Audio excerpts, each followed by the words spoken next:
Hi everyone, welcome to J&D Gardens. We're here in Garden South on an absolutely beautiful Independence Day weekend. You know, if you're anything like us, you're probably out working your garden today. And I thought that we should stop and appreciate how lucky we are that we live in a nation that gives us the freedoms to do the things that we love, which is gardening.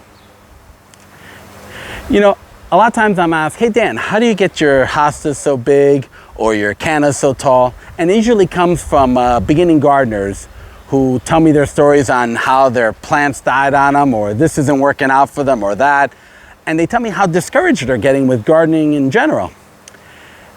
So we thought that we'd do something a little different today.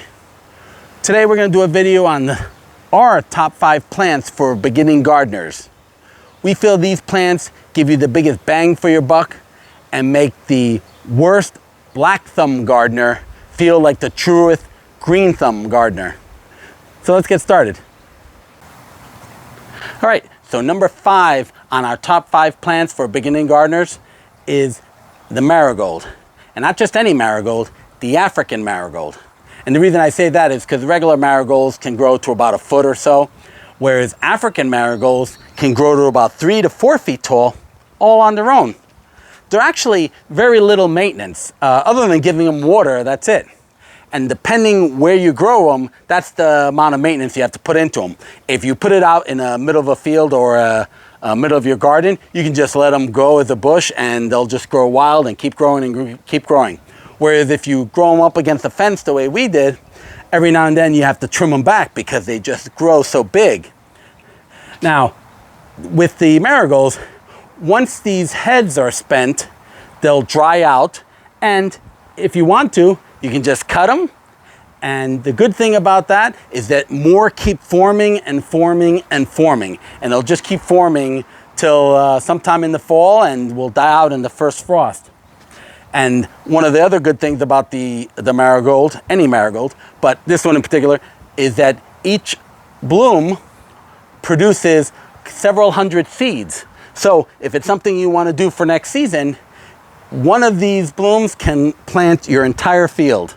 So it's a great plant to have, and the most important part about this plant is that it's deer resistant.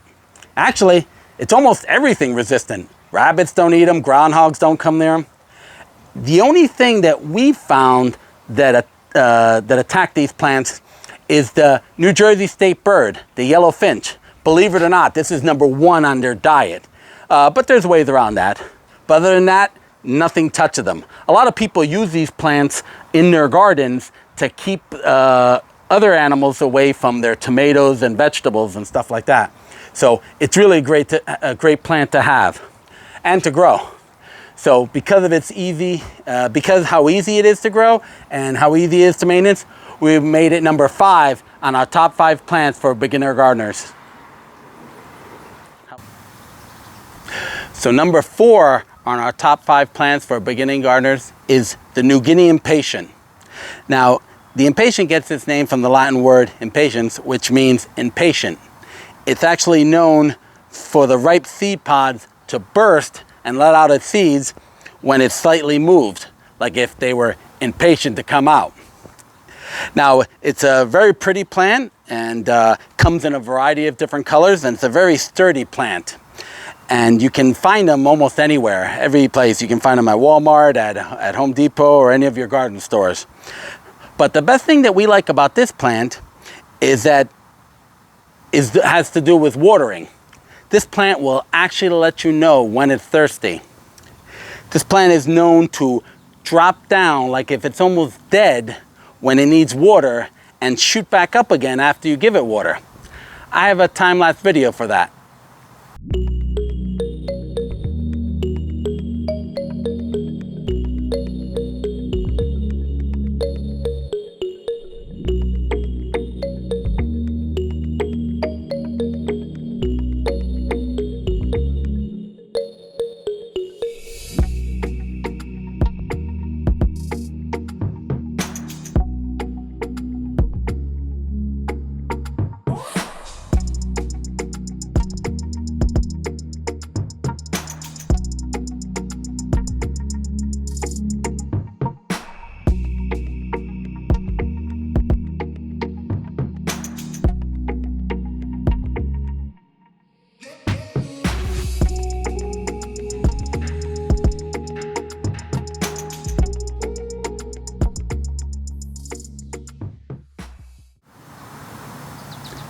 Isn't that crazy?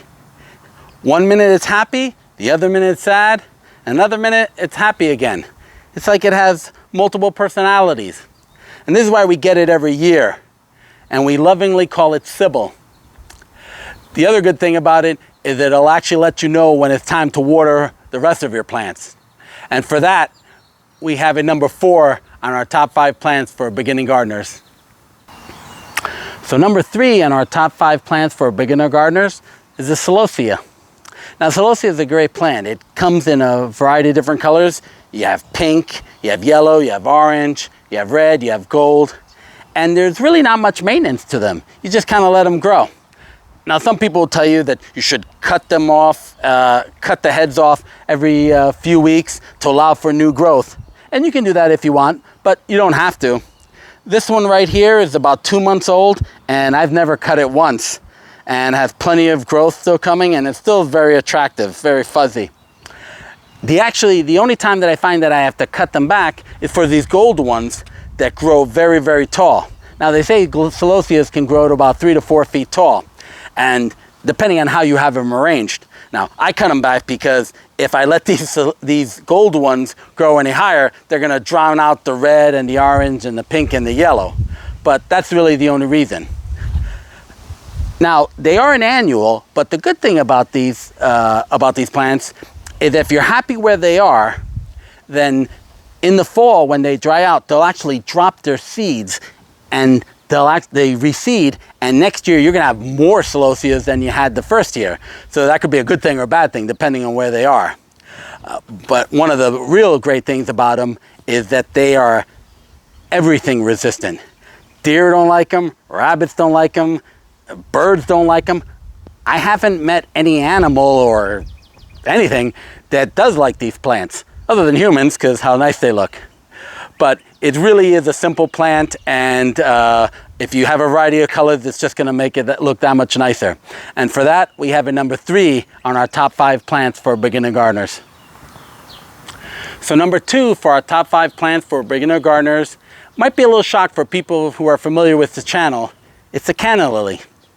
Now a lot of beginner gardeners get intimidated by cannas because all the different shoots and the complex bloom and the seed pods, but it's actually a very simple plant to grow.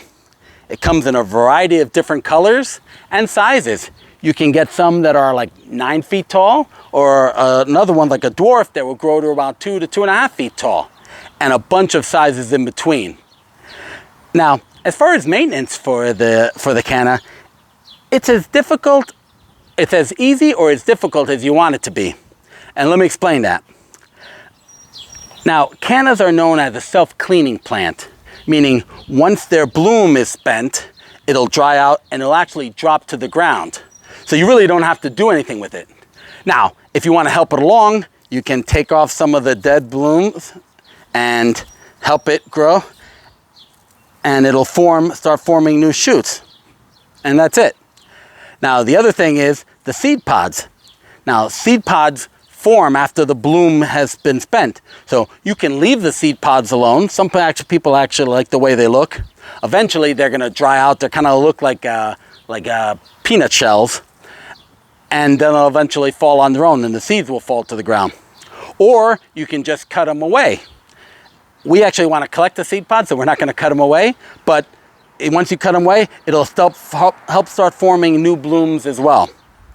Now, another thing with leaves, sometimes they get sun damaged. The great thing about cannas is that they're like French poodles. They love to be groomed. So you can just take a regular pair of scissors and cut them away. Any bad spots, just cut away. And you're not going to hurt the canna. You're not going to hurt the canna because the leaves will just keep forming. As you can see right here, new leaves constantly keep forming. So you're not going to damage it by cutting it away. Just cut the leaf. Don't cut so close to the stem. So the canna lily is a perennial, but it's also a tropical plant. So depending on where you live, it'll just keep growing. But if you live in somewhere like New Jersey, which is 6B, they tend to die out over the winter.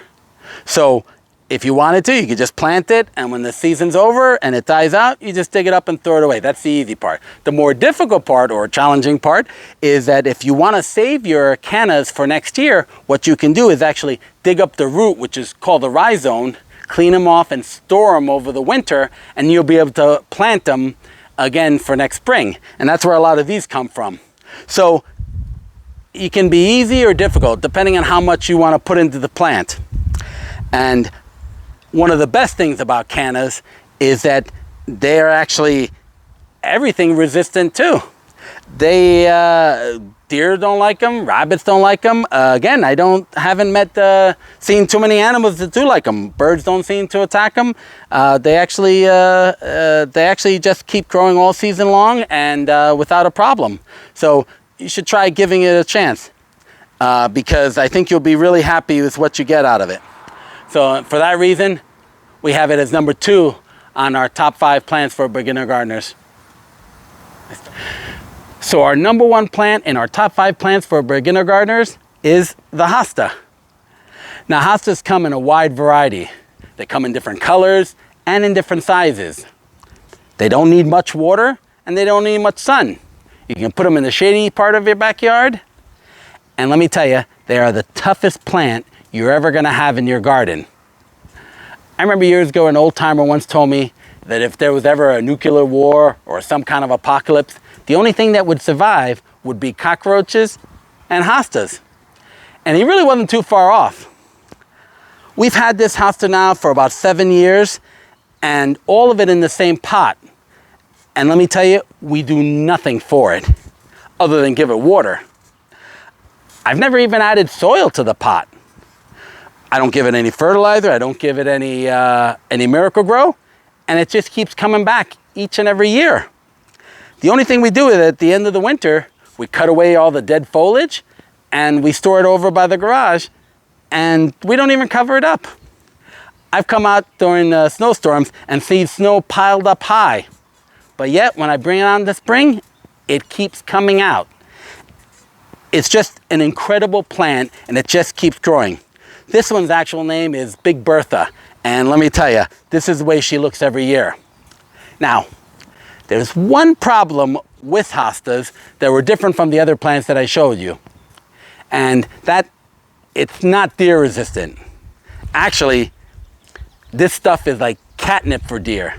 They really ought to name it deer nip, as much as deer love it. But the great part about it is that no matter how much they get eaten up by the deer, they keep coming back. Now, they might not come back for that season, but the following season, they'll come right back. Here's another example.